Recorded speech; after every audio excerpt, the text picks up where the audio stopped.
Today, I want to talk about the sheep heart. In this picture, you can see the sheep heart. When you have the heart, the first thing which you should do is identification of anterior and posterior surface.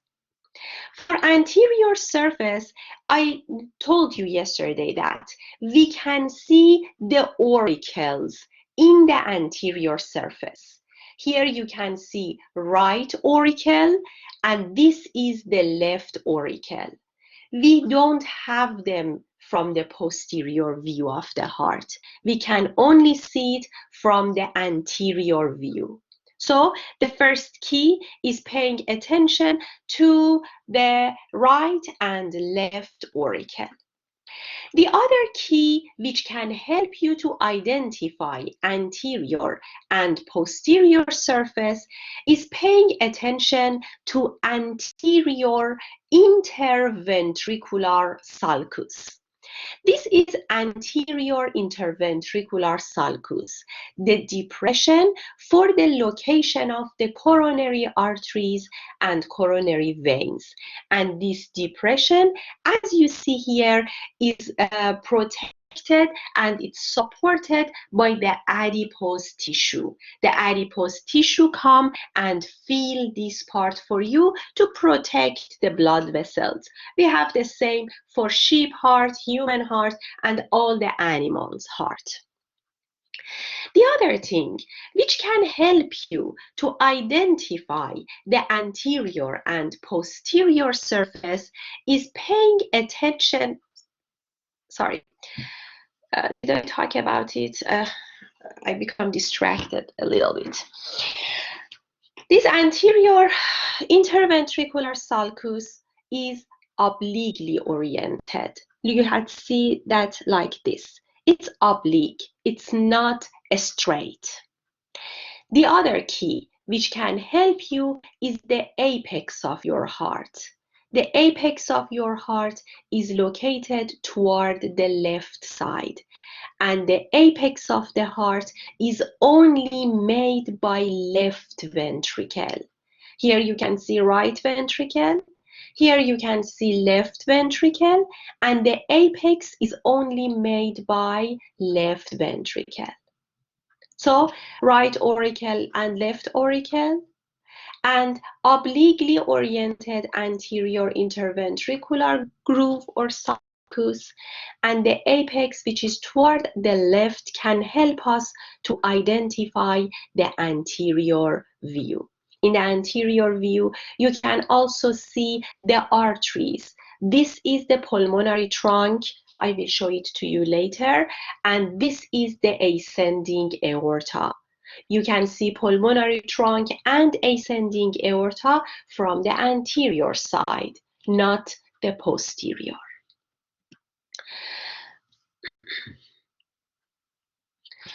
Here, the red arrow shows you the apex of the heart. Here you can see the right auricle, and this is the left auricle from the anterior surface. The right ventricle and the left ventricle. And as I told you, the apex of the heart is made by left ventricle only. Here is the ascending aorta. I will talk about this brachiocephalic artery for you later, so don't worry about it. Just pay attention. This is not the red arrow. Look at my cursor. Here you can see ascending aorta. And the next artery, which you can see from the anterior surface, is the pulmonary trunk. Here you can see the pulmonary trunk. So, ascending aorta and pulmonary trunk. And this groove, which is obliquely located, is called anterior interventricular sulcus. This is the location for the blood vessels, coronary arteries and veins. And we have adipose tissue which cover this part for us. Here you can see the posterior view of the heart. In the posterior view, the important thing is this.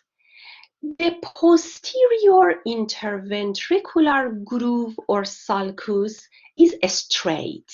Look at here, it's not oblique like the anterior interventricular. And the other thing is we cannot see the auricles from this surface. And mostly we can see the veins with very thin wall which come to the right and left atria. So this is the posterior view. You can see posterior interventricular sulcus here. This opening is the opening of inferior vena cava, which bring the blood from the organs and the regions which we have below than our heart to the right atrium. And here you can see superior vena cava, which bring the blood, deoxygenated blood from all the organs and regions which we have above our heart, your head, neck, upper chest, and upper limbs. And these openings are the openings of pulmonary veins. So again, you can see the opening of inferior vena cava and superior vena cava, which come to the right atrium, and the opening of pulmonary veins, which come to the left atrium. This is the aorta, the ascending aorta. This region is the region of your right atrium. And here you can see your left atrium. So right and left atrium. Here you can see the right ventricle, which is located beneath the right atrium. And in this side, you can see the left ventricle, which is lower than the left atrium. Okay, before I start talking about this picture, I want to share my whiteboard with you and talk about the branches of aorta which I skip on the pictures. Okay.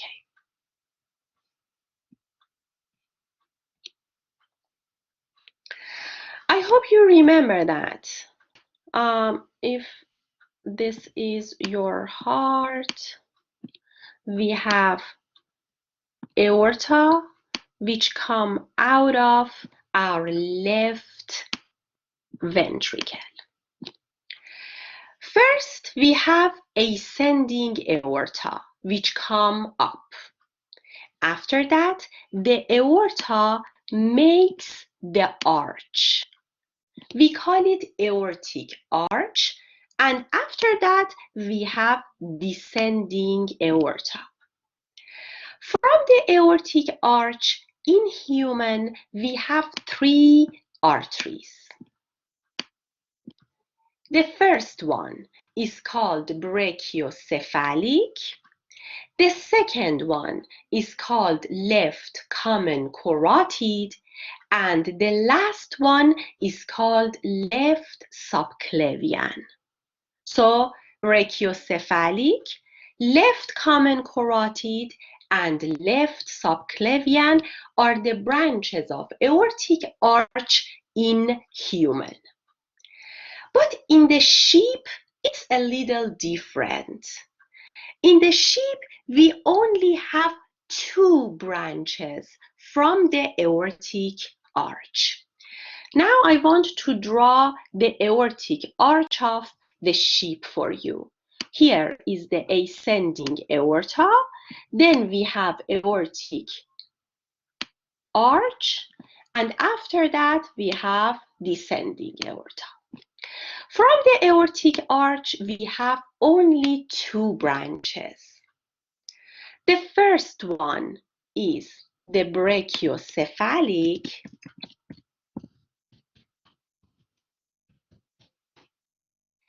and the second one,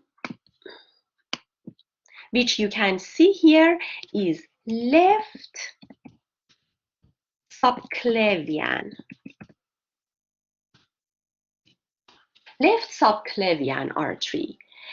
As you see here, we don't have left common carotid from the aortic arch in the sheep heart. So one of the differences which we have between human and sheep is this difference. In the human, from the aortic arch, we have three branches, while in the sheep, we only have two branches. Please draw this picture for yourself, write it down, and then I continue to the next part.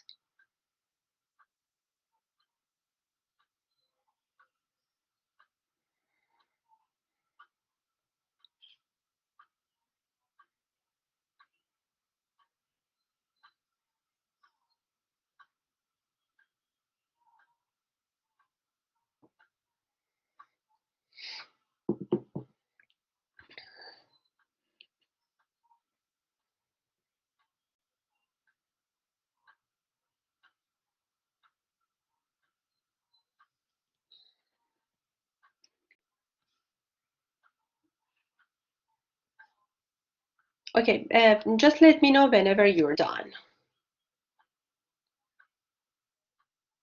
Done.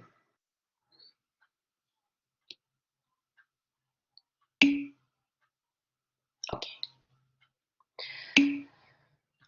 So I go back to the slides.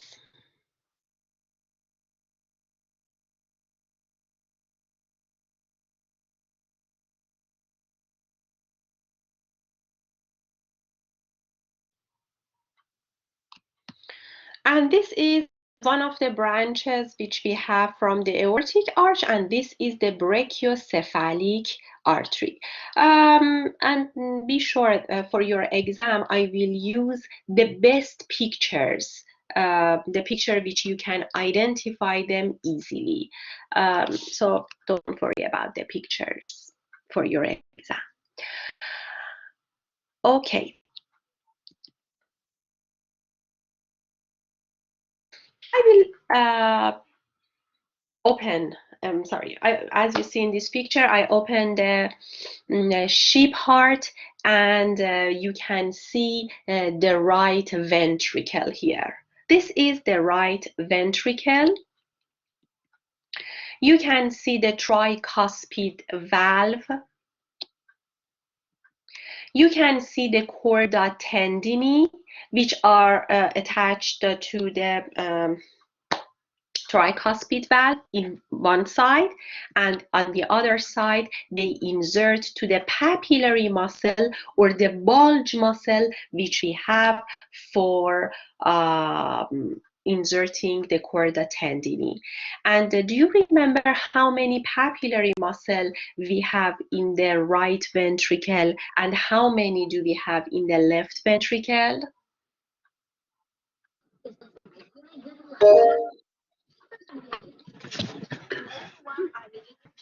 I can't see your chat. If any of you want to talk about it.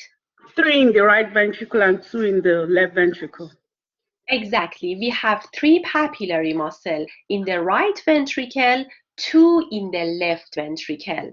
And together we have 5 papillary muscles in our heart and also sheep heart. And in this picture, you can see the papillary muscle. Now about this band. This band is called moderator band. And now I want to talk about it for you. Okay, look at here. Imagine that this is the heart.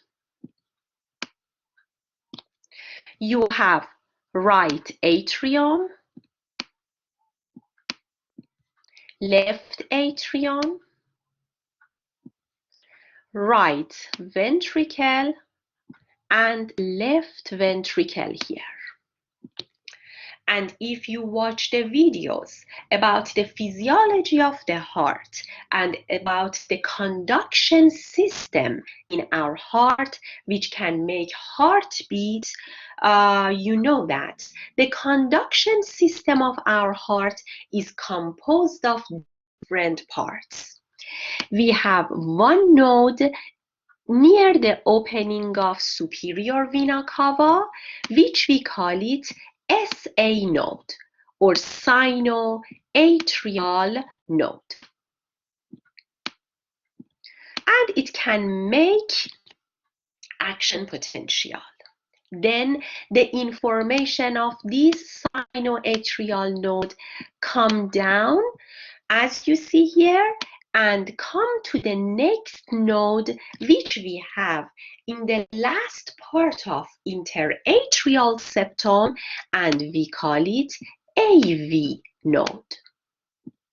So the action potential starts from a SA node here. It comes down to the AV node, which is located in the bottom of interatrial septum. Then this action potential come down, as you see here, in interventricular septum, and this band is called AV band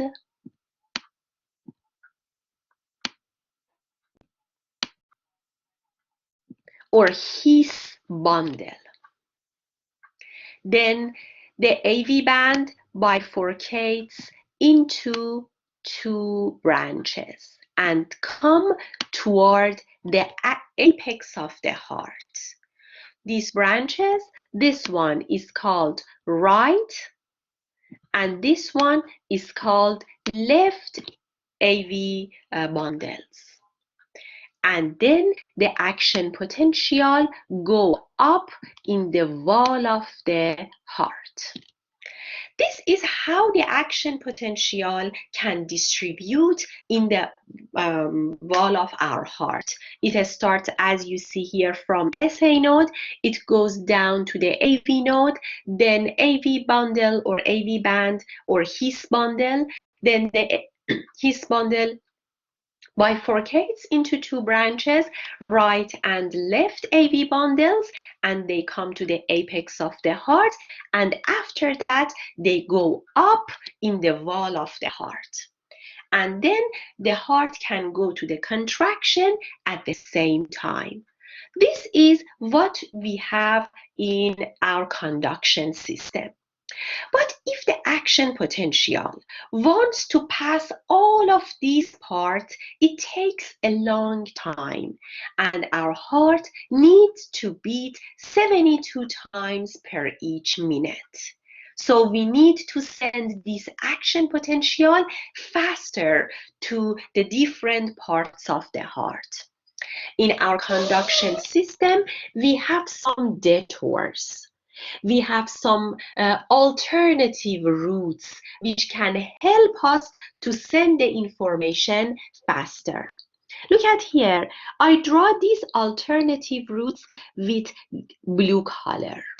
From the interventricular septum, we have some bands which go to the wall of our heart. They pass, as you see here, the cavity of right ventricle and left ventricle and go to the wall of the heart. These bands have name. We call them moderator band, or the other name of this moderator band is septomarginal bands. So we have two names for these bands, which start from the interventricular septum and go to the wall of the heart. We call them moderator band or septomarginal bands. And if I go back to the picture,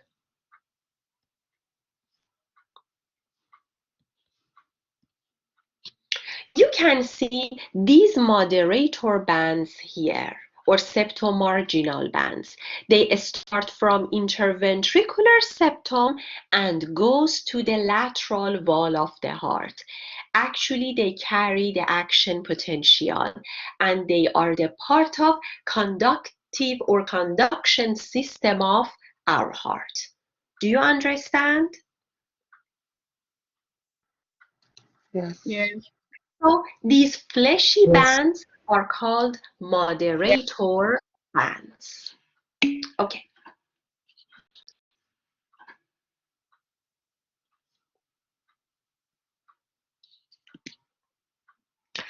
I told you that internal part of the ventricles contains some muscle columns. These muscle columns are called trabeculi carneae.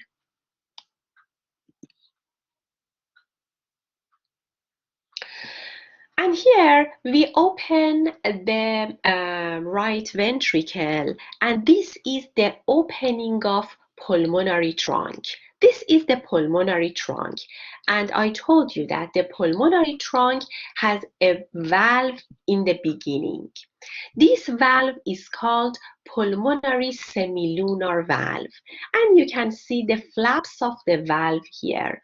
The pulmonary semilunar valve has three flaps: this one, and this one. So this is the pulmonary semilunar valve, but I never use these pictures for identification. Here you can see right and left ventricle. Who can tell me how we can identify this is right ventricle and this is left ventricle? Who can tell me?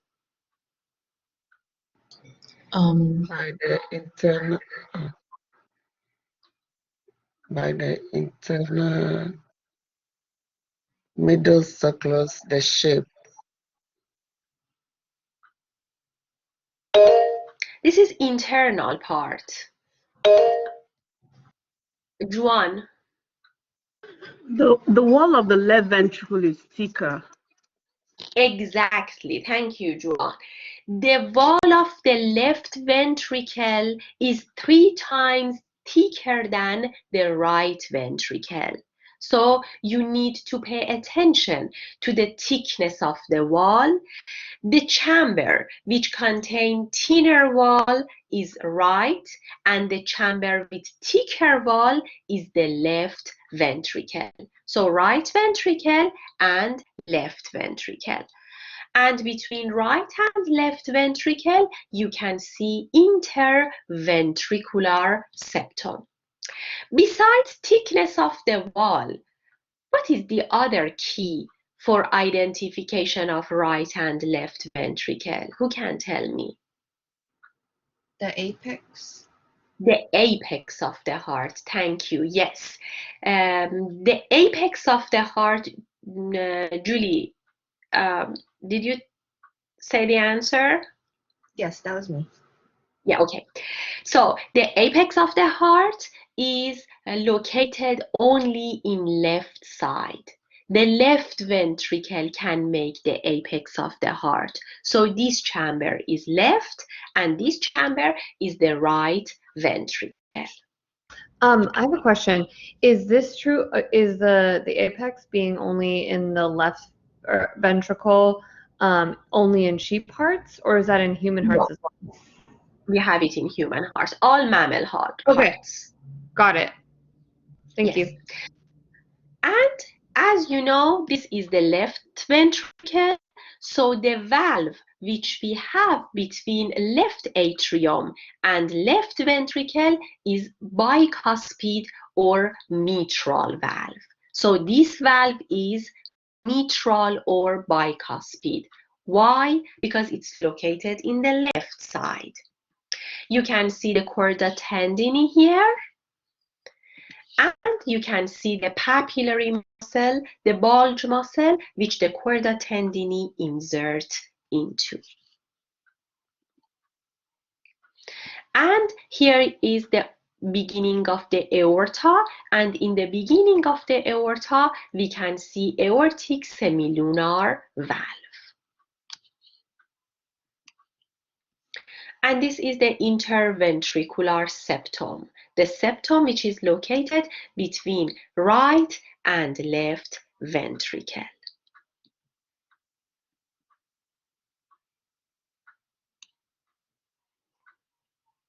Okay, I will work in these pictures later for you,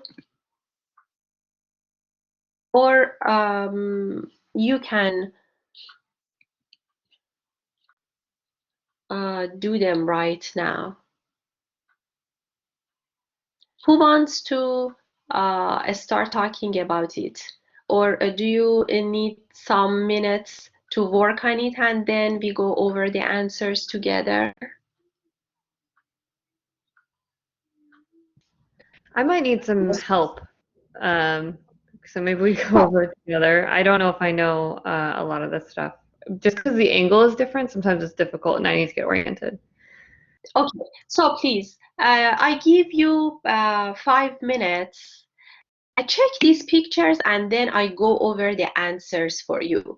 We have 3 pictures and I posted these pictures for you in your lab material, lab practical 1, in the dissection of sheep heart. You can see these pictures there. So check these 3 pictures and then we will go over the answers together. You have about 5 minutes.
Okay, ready?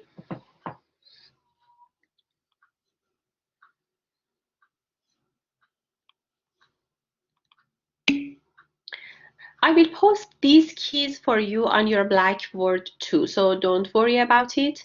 Here you can see number 1, and here is the other number 1. Both of them, as you see here, are auricle. This is the right auricle, and this is the left auricle, and this is the right auricle.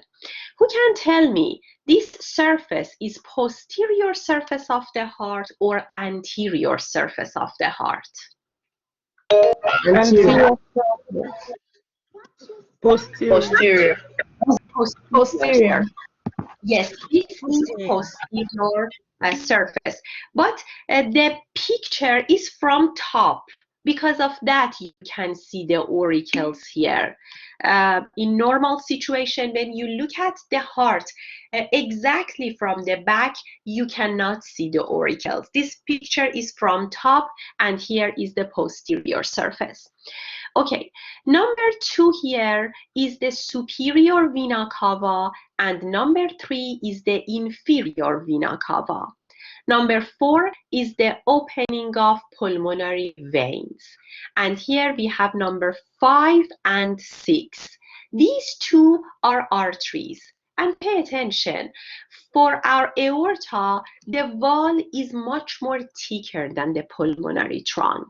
So this is number 6 is aorta, and number 5 is the pulmonary trunk. These are the blood vessels which you can see here. The next picture is this one.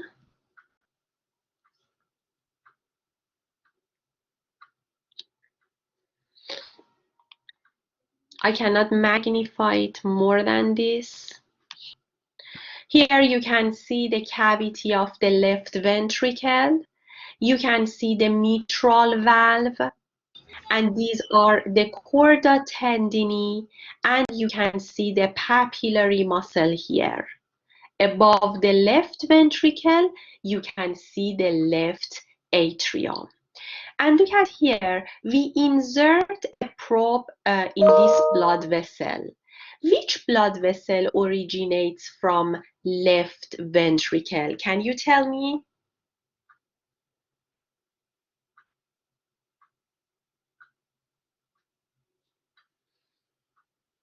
Which blood vessel starts from the left ventricle?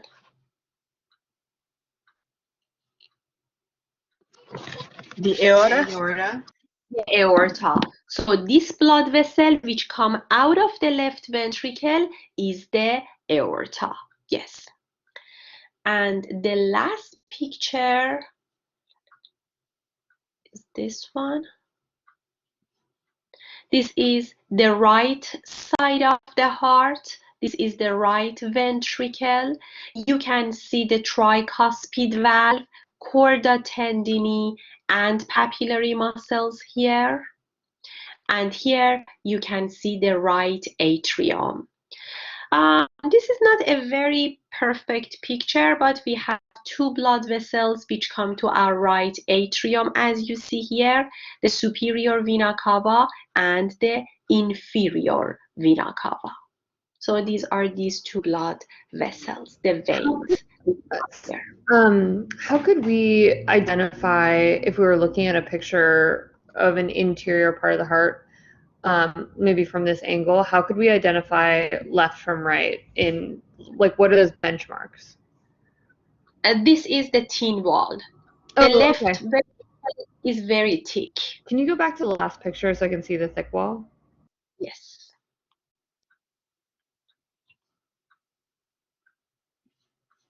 Oh, okay. I can see that. All right. Thank you. Yes. Okay, so this is about the sheep heart. Now, I want to show you where you can find your practice practical. I give you 15 to 20 minutes to do your practice practical, and then we go over it together.